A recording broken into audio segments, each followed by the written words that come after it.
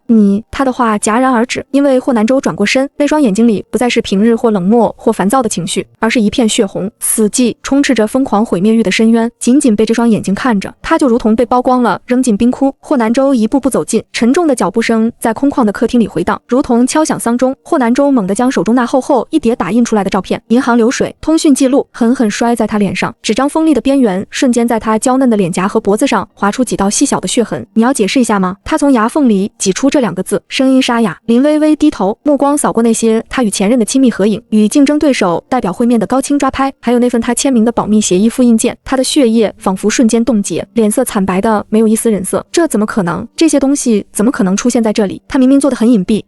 不是这样的，南州，你听我解释。他猛地扑过去，想要抱住他的腿，却被他嫌恶的一脚踢开。这些都是伪造的，是江晚，对，一定是江晚那个贱人陷害我，他恨我抢走了你，所以他用这种下作手段，还在撒谎。霍南州猛地俯身，一把死死掐住他的脖子，力道之大，几乎瞬间截断他的呼吸，将他后面所有的话都掐灭在喉咙里。我告诉你，你没有资格提江晚，你不配。林薇薇眼球外凸，脸颊因缺氧迅速涨红发紫，双手徒劳地抓挠着他的手。录音里的声音也是他模仿的吗？那份你亲笔签名的协议也是他逼你签的吗？他咆哮着，每一个字都带着浓重的血腥味。他猛地松开手，将他像破布娃娃一样狠狠甩回地上。林薇薇瘫软在地，捂住脖子，剧烈的咳嗽干呕，眼泪鼻涕呼了满脸。前所未有的恐惧扼住了他，但极致的恐惧过后，看着霍南州那双恨不得将他生吞活剥的眼睛，一股破罐子破摔的怨毒和疯狂反而猛地窜了上来。对，都是我做的，怎么样？他忽然尖声笑起来，笑声扭曲而刺耳，眼神里是怨毒还有不甘。是我栽赃他，是我陷害他，全都是我，你满意了吗？可这能怪我吗？霍南州，他猛地抬起头，声音尖利地划破空气，要不是你放任，要不是你默许，我敢吗？每一次我欺负他，冤枉他，你哪次不是站在我这边？搜身的时候你默许了，把他送进监狱你点头了，就连他偷窃商业机密，你不也深信不疑地当众羞辱他吗？你明明看到过他对你的付出，你心里清楚他不是那样的人，可你做了什么？你享受这种2个女人为你争风吃醋的感觉不是吗？你需要我这个弱者来衬托你的强大和掌控欲，需要践踏他的真心来满足你可悲的虚荣心。现在真相大白了，你想起做正义使者了，想把所有错都推到我一个人头上。你伤害他的时候怎么没说我不配呢？我伤害的有你伤害的深，一个能陪你能吃了5年苦的女人都被你亲手丢弃，你有什么资格现在来怪我啊？霍南州，我变成这样难道不是你一手纵容出来的吗？你才是那个最虚伪最冷血的刽子手。他歇斯底里地喊着，他说的每一个字都像一把利刃，不仅捅向霍南州，也更狠地捅向他自己，将最后一块遮羞布彻底撕碎。霍南州僵在原地，脸上的暴怒一点点褪去，逐渐被一种巨大的苍白所取代。他的画像一面最肮脏却也最清晰的镜子，狠狠照出了他内心深处连自己都不愿承认的卑劣与阴暗。是他默许了，他享受着林薇薇的依赖和崇拜，用以当年填补曾被林家践踏的自尊。他纵容着那些针对江晚的恶意，仿佛这样就能证明自己不再是备胎、施舍、爱情的可怜虫。他用伤害江晚的方式来掩饰自己无法完全掌控他的恐慌。其实最离不开对方的人不是江晚，而是他，是他这个被江晚用爱包围了5年的小丑，是他自以为是的伤害了那个对自己掏心掏肺的人。刽子手这个词像终极审判，砸得他神魂俱碎。秘书在一旁听得心惊胆战，冷汗湿透了后背。他硬着头皮上前一步，霍总，证据确凿，是否立刻报警处理？报警。霍南州缓缓转过头，脸上露出一抹令人毛骨悚然的笑容，比之前的暴怒更让人害怕。太便宜他了，把他关进地下室，把冷气开到最大，没有我的命令，谁也不准给他一口水，一片面包，把他对江晚做过的每一件事，听清楚，是每一件。他声音低沉下去，却带着钻心刺骨的含义，都让他亲身加倍的体验一遍。我要他清清楚楚的知道什么叫真正的生不如死。保镖面无表情的上前托起已经彻底崩溃、疯狂哭喊、挣扎咒骂的林薇薇。霍南州，你不得好死！你欺负女人算什么本事？你找不到江晚，你就来折磨我，你装什么深情？你会有报应的。霍南州看都没看他一眼，只对秘书冰冷的吩咐：去查江晚最后消失的那几天到底发生了什么，我要知道每一个细节，每一分钟。邮件。霍南州忽然反应过来，猛地打开电脑，一种强烈的预感涌上心头。那个神秘的邮箱，那个查不到 IP 源头的邮箱，是江晚的。他试着给邮箱发去消息，但1个小时、2个小时过去，渺无音信。他不信，只要还有一丝希望，他都不愿意放弃。3天，林薇薇在地下室被折磨了整整3天，而霍南州把自己封闭起来，对着唯一的希望，那个神秘的邮箱发去邮件。屏幕幽光映着他枯槁凹陷的脸颊，发件箱里塞满了整整3天来发过去的近100封邮件。婉婉，我知道是你，对不对？你还在生我的气，可是你愿意把证据给我，你是想要复合的，对不对？回我一句话，让我知道你能看到。我知道是你发的邮件，对不起，我真的知道错了。孩子的事我真的不知道，我是个畜生，你杀了我吧，求你了。从最初强硬的命令，到语无伦次的哀求，再到绝望的重复呢喃，每一封邮件都石沉大海。冰冷的发送成功，提示像是无声的嘲讽。他几乎疯狂，反复抹撒着屏，仿佛这样就能触碰到那个消失的人。秘书站在书房门外，手里拿着刚收到的厚一叠调查报告，有所犹豫。他最终推门进去，将报告轻轻放在桌角。霍总，他声音干涩的像是砂纸摩擦，江小姐最后那几天的所有事情都查清楚了。霍南州的眼珠缓缓转动，空洞的目光落在报告封面上，却没有勇气去打开。秘书艰涩的继续开口，每一个字都像是一把钝刀，缓慢地切割着空气。拘留所里有人拿了林小姐的好处，特殊关照过她，冷水泼床、馊饭、深夜的殴打等等。她走之前腹部的伤口感染了，一直在发高烧，但没人给她药。霍南州猛地蜷缩起来，手指死死抠进自己的头皮，每一个细节都像烧红的烙铁，狠狠烫在他的神经上，留下永久的焦痕。他想起他最后那段时间总是过分苍白的脸，想起他说话时无意识轻按着小腹的手，他那时竟以为那是他为了博取同情而故作柔弱的伎俩，甚至为此更加厌烦。真相却是，他刚刚被他亲手剖开身体，夺走一切，又被他毫不犹豫地扔进那座人间地狱，独自一人承受着所有这些非人的折磨。而他那个时候正在做什么？他在为林薇薇举办盛大的庆功宴，在享受所有人的吹捧和奉承，在灯光璀璨中嫌弃他脸色难看，不懂规矩，给他丢了脸面。他再也忍受不住，猛地俯身，又一口滚烫的血喷溅在冰冷的键盘上，眼前阵阵发黑。秘书吓得慌忙上前，霍南州却抬手阻止了他，低低地笑了起来，声音比哭难听。这就是我的报应。他挣扎着爬起来，用袖子胡乱抹去嘴角的血迹，眼睛死死盯着那面冰冷的屏幕。他颤抖得几乎握不住鼠标，却固执地再次点开新邮件，手指僵硬地敲击键盘。婉婉，你原谅我，我求求你，给我一次机会，只要你原谅我，我做什么都愿意。邮件发送成功的提示刚亮起，屏幕忽然毫无征兆地自主闪烁起来，干扰波纹过后，一行冰冷的白色字体缓缓浮现在漆黑的背景上。明晚8点，公司顶楼天台，只你一人。霍南州死死盯着那行字，呼吸骤停，心脏疯狂擂鼓。他像是即将奔赴一场神圣献祭的信徒，偏执的精心准备着这次会面。他洗了澡，刮净了胡子，从衣帽间最深处找出那套他曾说好看，但他觉得太过板正而很少穿的定制西装，每一处褶皱都熨烫的一丝不苟。他甚至翻找出很久以前他送他的那瓶冷冽木质调的香水，小心地喷在腕间，那味道让他眼眶发酸，仿佛他还在身边。他手里紧紧攥着一个黑色盒子，里面装着的不是珠宝，而是一份林薇薇被实施子宫摘除手术的医疗报告，以及几张他目前痴傻状态的照片。背景是郊区最肮脏的垃圾站，这是他所能想到的最具分量的道歉，是他内心疯狂逻辑下理解的最极致的赎罪证明。晚上7点50分，他独自一人站在公司空旷的顶楼天台，夜风很大，卷着初冬的寒意，但他却感觉不到冷，只有一种沸腾的焦灼。时间1分1秒的过去，天台除了呼啸的风声，空无一人。就在他怀疑那只是自己濒临崩溃产生的幻觉时，他身后的空气似乎微微扭曲波动了一下，泛起水纹般的涟漪。他似有所感，猛地回头，江晚就站在那里，身影边缘模糊，呈现出一种半透明的全息幻影，安静的疏离的看着他，眼神里平静的像在看一个无关紧要的陌生人。婉婉，他狂喜的嘶喊出声，不顾一切的扑过去，想要紧紧抱住他，却直接穿透了那片虚无的影像，狼狈的踉跄着，差点摔倒。他愕然回头，他的幻影依旧稳稳的站在那里，连衣角都没有飘动一下。他慌忙举起那个盒子，语无伦次的急切表白：你看啊，婉婉，林薇薇完了，她变得又疯又傻，她前夫也废了，我帮你报仇了，我把他们家猪在你身上的痛苦10倍100倍的还给他们了。他的目光极其淡漠的掠过那个盒子，无波无澜，甚至带着一丝怜悯。我不需要这样的礼物。他的声音空灵，仿佛来自很远的地方，却清晰地敲打在他的耳膜上。你施加的暴力只是另一种罪孽的延续，与我无关，也洗刷不了你的过错。霍南州像是被瞬间抽干了所有力气，高举的手手无力地垂落下去，黑色的盒子啪嗒的一声掉在地上，里面的照片散落出来，被风吹走。但我原谅你了。他猛地抬头，你原谅我了，因为我终于彻底明白了。他继续说着，你的自私，你的多疑，你内心深处那无法填补的空洞和自卑，你需要通过不断践踏最真心待你的人来维系那可悲又虚假的自尊。这一切或许是你与生俱来的性格，你需要被救赎，却又本能地抗拒一切真正的救赎。林微微肤浅的崇拜和依赖是你的麻药，能让你暂时忘却过去的不堪，而我的付出在你眼里让你恐惧害怕，不愿意承认自己对我有所依赖。所以我原谅你了，不是因为你值得，而是我选择彻底放下，与我自己的过去和解。我本可以毁灭这个世界，但我觉得那样才是真正的放不下。好好生活吧，再也不见。他的身影开始逐渐变淡，像一缕被风吹散的青烟，边缘越来越模糊。不要，别走！他彻底慌了，疯了一样再次扑过去，双手徒劳的在他消散的光影中抓挠，却什么也留不住。我能改，我真的知道错了，你再给我一次机会，就一次，忘了这一切吧。霍南州，他的声音最后回荡在空气里，人已彻底消失无踪，仿佛从未出现过。霍南州重重跪倒地上，对着空无一人的天台发出绝望的哀嚎。与此同时，远处郊区精神病院方向，凄厉的警报声划破了寂静的夜空，一声接着一声，久久不息。江晚那句平静的我原谅你了，成了砸垮霍南州的最后一根稻草，是比任何恶毒的诅咒都更为残忍的终极惩罚。他宁愿他恨他入骨，宁愿他诅咒他永世不得超生，那样至少证明他还在意，他的情绪还因他而起波动，他们之间还存在某种扭曲却真实的连结。可他没有，他只是用那种平静目光将他从他的世界干干净净地抹去了，连最后一点恨意都吝啬给予。霍南州彻底垮了，他不再去公司，不再接任何电话，整日像一抹游魂般在街头巷尾游荡，衣服皱巴巴地沾满污渍，眼神空洞，对周遭的一切毫无反应。南州科技群龙无首，股价毫无悬念地连续跌停板，核心高管和技术团队纷纷提交辞呈，愤怒的供应商和银行讨债队伍日夜堵在公司门口和别墅区外，曾经叱咤风云的商业帝国以惊人的速度腐朽倾塌，变成一地狼藉的废墟。但他不在乎了，外界的一切喧嚣和崩坏都仿佛隔着一层厚厚的玻璃，传不到他耳中。秘书最后一次费尽周折找到他时，他正蹲在一条肮脏后巷的垃圾桶旁，对着一个刚刚路过身形跟江晚有几分相似的女人的背影喃喃地喊着婉婉。那个女人被吓了一跳，嫌恶地回头骂了句神经病，匆匆拉着同伴快步走开。他也不恼，只是维持姿势，茫然地歪着头看着地面上自己的影子，伸出手指小心翼翼地想去触碰。秘书看着这个曾经叱咤风云的商业新贵，如今却沦落至此的男人，沉默许久，最终只是将一份辞职信和一个装着少量现金的信封轻轻放在他脚边，转身离开，没有再回头。霍南州迟钝地低下头看着那个信封，许久才慢慢地伸出手捡起来。他拿着那点钱没有去买酒，而是的走到最近的一家大型商场玩具城，买了一大堆最精致的玩具和进口零食，笨拙地抱在怀里。他凭着模糊的记忆走到了那家新型孤儿院门口，他想做一点他曾经做过的事，仿佛这样就能靠近他一点，就好像他还没有离开。值班的保安没认出他来，严肃地拦住了他。先生，您找谁？有什么事？我来看看孩子，送点东西。我是南州，就是那个霍南州。他语无伦次地试图解释，声音沙哑得厉害。保安细细打量一番，最终认出了他。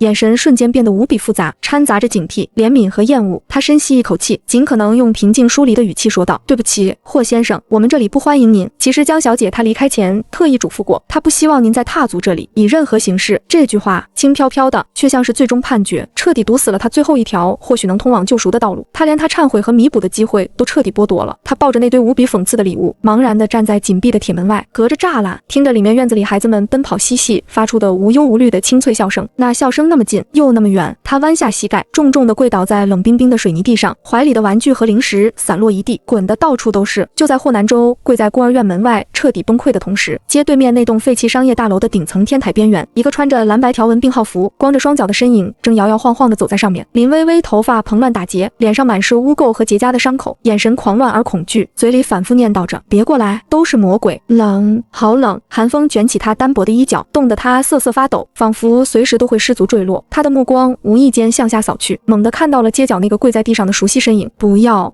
抓我回去，我不回去，不打针，痛，好痛！他歇斯底里的尖声叫嚷起来，情绪彻底失控，脚下下意识的猛地向后退去，却一脚踏空。啊！凄厉的尖叫划破夜空，他的身体像一只折断了翅膀的鸟，从近100米的高空急速坠落。砰！一声沉闷的巨响重重砸在冰冷的水泥地面上，终结了所有尖叫、恐惧。霍南州被这近在咫尺的巨响和震动惊动，抬起头，街对面几乎乎是瞬间就聚拢了人群，惊呼声、尖叫声、嘈杂的议论声混成一片，刺耳的警笛声和救护车声音由远及近，疯狂地呼啸而来，将这片区域彻底笼罩。他呆呆地看着那片骤然升起的混乱与骚动，脸上没有任何表情。他低下头，目光重新落回散落一地的玩具和零食上，他跪着爬过去，极其笨拙地将那些东西捡起来，然后踉跄着走到旁边的公共垃圾桶旁，毫无留恋地全部塞了进去。做完这一切，他摇摇晃晃地站起身，像一个被抽掉提线的破旧木偶，一步一步麻木地走向城市更深更暗的阴影深处，嘴里反复地喃喃着一个刻入灵魂的名字。婉婉。无人回应。现实世界，时空管理局维度桥梁监控中心。江晚目光平静而快速地扫过眼前由无数块光屏组成的巨大监控墙，上面实时流动着万千世界的庞杂数据，其中一块屏幕短暂地闪烁了一下，自动捕捉并放大显示了都市虐恋0174号世界的某个实时街景影像。一个胡子拉碴、衣衫褴褛的男人正蜷缩在一个阴暗潮湿的巷尾角落，怀里紧紧抱着一个脏兮兮的破玩偶。他的目光在那影像上停留了不足半秒，手指在控制台上没有丝毫停顿，精准地切换了主界面，将那个世界的监控信号最小化，投入后台自动运行。旁边，洛凡将一杯刚刚冲泡好的咖啡轻轻放在他的手边，杯柄精确地朝向他的右手方向。第7扇区的维度桥梁稳定性校准已经全部完成了，冗余数据也清理完毕。他的声音温和而沉稳，效率很高哦。他端起咖啡喝了一口，温度和他喜欢的浓度都分毫不差。晚上想吃什么？我最近刚学会了一道古法蒸鱼，据说很鲜嫩，你想试试吗？洛凡看着他，眼神温柔而专注。江晚抬起眼，唇角微微向上弯起一个清浅却真实的弧度。好啊，你做的我都想试试。窗外是真实世界浩瀚无垠的星河，安静地见证着这一切。维度中枢塔顶层的透明观景平台此刻被调整成了私密的星空模式，没有喧闹的宾客，没有繁琐的仪式，只有璀璨星河作为背景，脚下无声流淌的无数世界生息的庞大数据洪流，如同一条条发光的命运之河。这里正在举行一场只属于他们两人的婚礼仪式。洛凡穿着一身挺刮的深色制服，身姿笔挺，他看着站在面前的江晚，眼神温柔，却又泄露出难以掩饰的紧张。婉婉，他开口，声音比平时低沉了几分。如果你觉得还需要更多时间，我们可以等到你完全准备好。我不急，多久都可以等，我不需要更多时间了。江晚轻声打断他，语气却清晰而坚定。他主动向前迈出一小步，伸出自己的手，稳稳地放入他的掌心，然后与他食指紧密相扣。我经历过自以为是的深情，见识过人性所能抵达的最黑暗的深渊，也亲手终结过一段糟糕透顶的关系。他顿了顿，正因为我曾经痛苦甚至绝望过，我才比任何时候都更清楚地知道，什么才是真正值得我珍惜和守护的，什么才是我内心真正渴望的。是你让我真正明白，爱不是偏执的掠夺和占有，不是自我感动的牺牲，更不是一方对另一方的救赎或依附。他的目光转回，牢牢锁住洛凡的眼睛。爱是平等的尊重，是并肩的同行的力量，是让彼此都成为更好的自己，是明知前路漫长却依然愿意选择一起面对的勇气。他微微侧身，与他并肩而立。洛凡，他那双曾经盛满伤痛和绝望的眼睛，此刻清澈而灼灼。我很清醒，也准备好了。洛凡眼中最后那一丝细微的不确定终于彻底消散，化为磐石般的决心。他紧紧握住他的手，力道坚定而温暖，郑重地许下承诺，声音沉稳有力。好，从今往后，你我一同并肩前行。他们为彼此戴上款式简洁大方的指环，没有繁复的花纹，却折射出一种内敛而永恒坚定的光芒。过去的噩梦、伤痕、执念与不甘都已被彻底放下封存，而他清晰地为自己选择了全新的未来与真正值得的人。就在这时，系统柔和却清晰的提示音在观景台内响起，新的世界桥梁通道已构建完成，等待建筑师进行最终检验与权限确认。江晚与洛凡对视一眼，彼此都在对方眼中看到了相同的默契与从容。他们握紧彼此的手，转身面向那片璀璨的无垠星河。新的工作开始了，而他们已经准备好了。